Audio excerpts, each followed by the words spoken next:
ইতিহাস প্রসিদ্ধ রাজবাড়ি,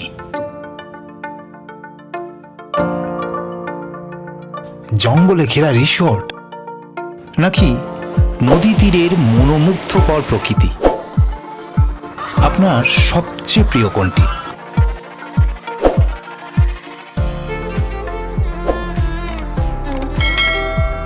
আপনি যদি এমন কোনো জায়গা খুঁজে থাকেন যেখানে ইতিহাস, প্রকৃতি, জঙ্গল, নদী, পাহাড় আর জলপ্রপাত সব কিছু একসাথে উপভোগ করা যায়, তাহলে আজ আমরা ঘুরে দেখব পশ্চিমবঙ্গের এক অসাধারণ পর্যটন কেন্দ্র ঝাড়গ্রাম এবং অপরূপ বেলপাহাড়ি।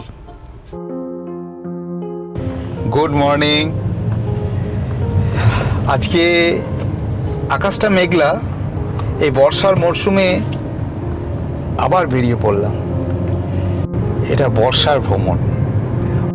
এই মুহূর্তে একটা দারুণ পরিবেশে, যেখানে বন আছে, মানে ফরেস্ট, ঝর্ণা এবং প্রাকৃতিক পরিবেশ অসাধারণ।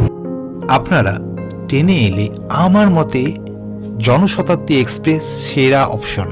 মাত্র 2 ঘন্টায় হাওড়া থেকে ঝাড়গ্রামে পৌঁছে যাবে। এছাড়া একাধিক ট্রেন রয়েছে, ডিসক্রিপশন বক্সে দিয়ে দিয়েছি, একটু দেখে নেবেন। এই মুহূর্তে পৌঁছে গেছি কোলাঘাটে। আর এই কোলাঘাটে এলেই আমরা এই তৃপ্তি রেস্টুরেন্ট, পরোটা সঙ্গে দই, চলুন দুর্দান্ত কম্বিনেশন নিয়ে খাওয়া শুরু করি।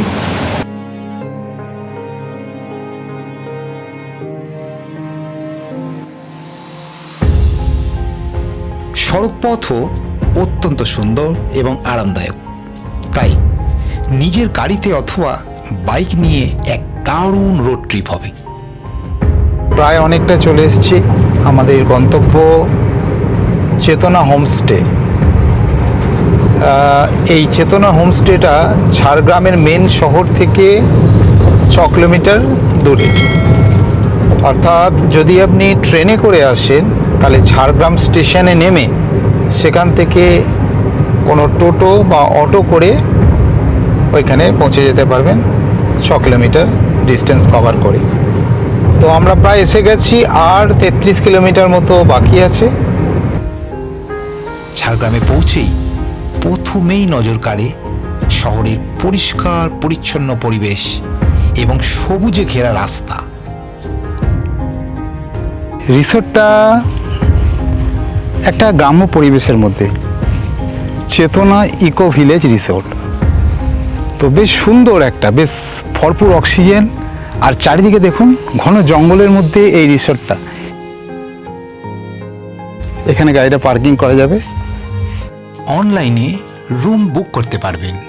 সাধারণত 2 ধরনের রুম আছে। তো আমরা একটু বড়টাই নিলাম, বেশ বাহারি নাম আছে।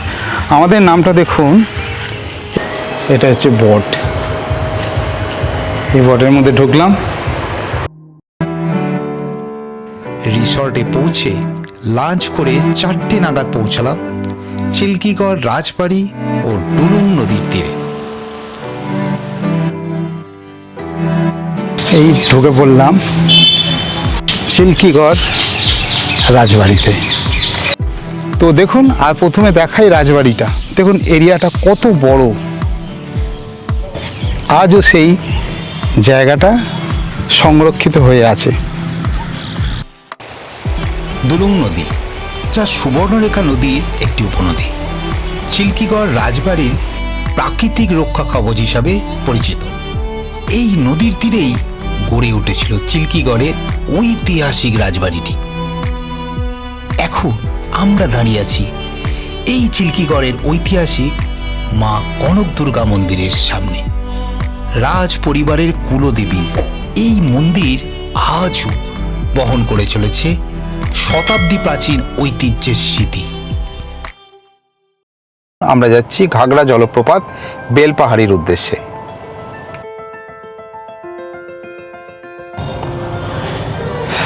এই মুহূর্তে আমরা বেলপাহাড়িতে পৌঁছে গেছি।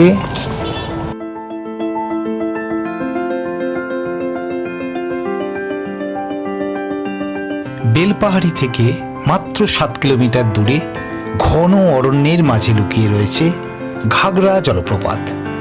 তারাফেনী নদীর স্রোত আর কালো পাথরের গিরিখাত। দৃশ্যটি অপূর্ব, কিন্তু বর্ষায় এই সৌন্দর্যই হয়ে উঠতে পারে ভয়ঙ্কর। শত শত বছর ধরে নদীর স্রোত বাসল্ট পাললিক শিলা ক্ষয় করে তৈরি করেছে অসংখ্য গভীর গর্ত। বর্ষায় সেগুলো জলের নিচে সম্পূর্ণ ঢেকে যায়। বাইরে থেকে বোঝার কোনো উপায় থাকে না কোথায় শক্ত পাথর আর কোথায় গভীর খাদ। এই কলসের মতো গর্তগুলোকেই স্থানীয় ভাষায় বলা হয় ঘাগরা, আর সেখান থেকেই এসেছে ঘাগরা জলপ্রপাতের নামটি। ঘাগরা অবশ্যই আসুন, তবে সৌন্দর্যের টানে, কিন্তু কখনো বিপদের কাছে যাবেন না। ঘাগরা জলপ্রপাতের কাছেই রয়েছে ছোট অথচ মনোরম তারাফানী ব্যারেজ। স্থানীয় পানীয় জলের গুরুত্বপূর্ণ উৎস হওয়ার পাশাপাশি পাথুরে পরিবেশে আর বর্ষার প্রবল স্রোতের জন্য এটি একটি জনপ্রিয় পর্যটন কেন্দ্র। শাখা চলে গেছে, এদিকে একটা নদীর শাখা চলে গেছে, দূরে পাহাড়, এই বনাঞ্চল, অসাধারণ এই প্রকৃতি। এই প্রকৃতিকে ভালোবাসুন আর প্রকৃতির জন্যই ভ্রমণ করতে আসুন।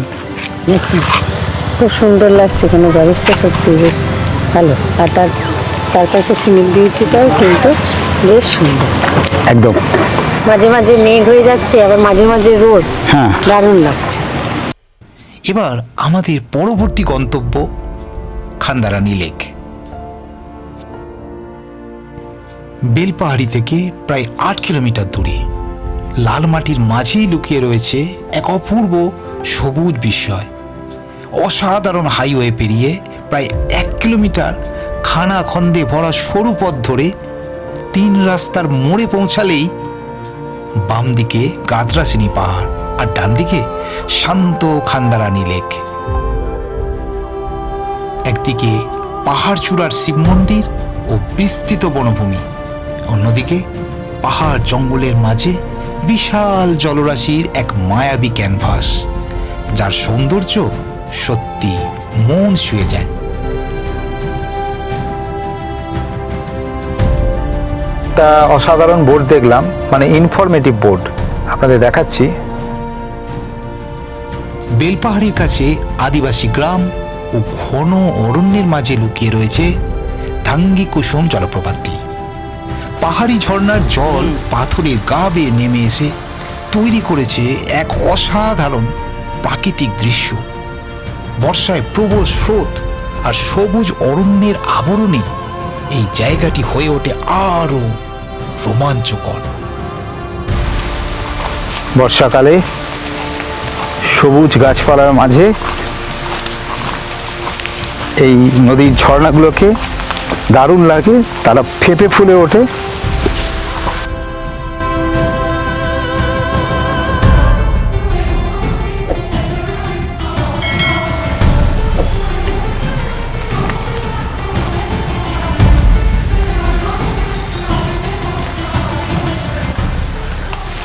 চলো দেখুন, এখানে যে পয়েন্টটা এসছি সে পয়েন্টটা আপনাকে দেখাই।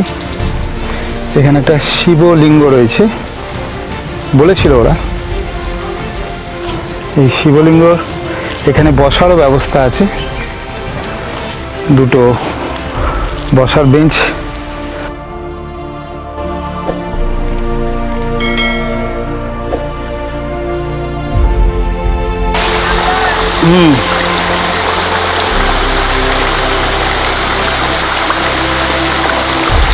এই জলটা এইভাবে বয়ে চলে যাচ্ছে।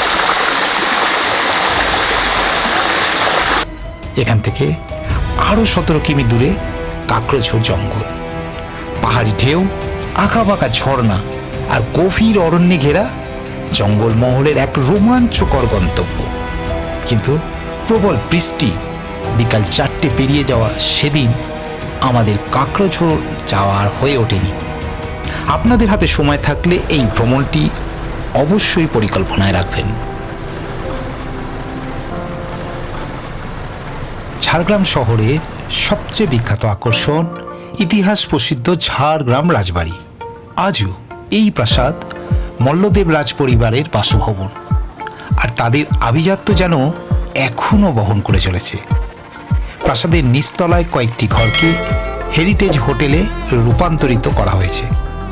আগে বুকিং করলে আপনিও এখানে রাত কাটাতে পারবেন আর রাজকীয় পরিবেশের খাবার ও আতিথেয়তার এক অনন্য অভিজ্ঞতাও নিতে পারবেন। রাজপরিবারের স্থাপত্যেও রয়েছে চমৎকার বৈচিত্র্য। ভারতীয় ও ইসলামিক নকশার সঙ্গে ইউরোপীয় সৌন্দর্যের এক অসাধারণ মেলবন্ধন। আর রাজপ্রাসাদের ভেতরে না থাকলেও পাশেই পশ্চিমবঙ্গ সরকারের ঝাড়গ্রাম রাজবাড়ি ট্যুরিজিয়াম কমপ্লেক্সের সুন্দর পরিবেশে আরামদায়ক থাকার ব্যবস্থা ও কিছুটা রাজকীয় আতিথেয়তার স্বাদ অবশ্যই পাবেন। এই ছিল আমাদের 2 রাতের ঝাড়গ্রাম ভ্রমণের গল্প, যেখানে ইতিহাস, প্রকৃতি আর রোমাঞ্চ মিশে তৈরি করেছে অসাধারণ কিছু স্মৃতি। আর এমন আরও অজানা পথ, ঐতিহাসিক স্থান আর প্রকৃতির গল্প পেতে চ্যানেলটি অবশ্যই সাবস্ক্রাইব করে রাখুন। আর ভিডিও ভালো লাগলে লাইক করুন আর আপনার ভ্রমণ প্রিয় বন্ধুদের সঙ্গে শেয়ার করুন।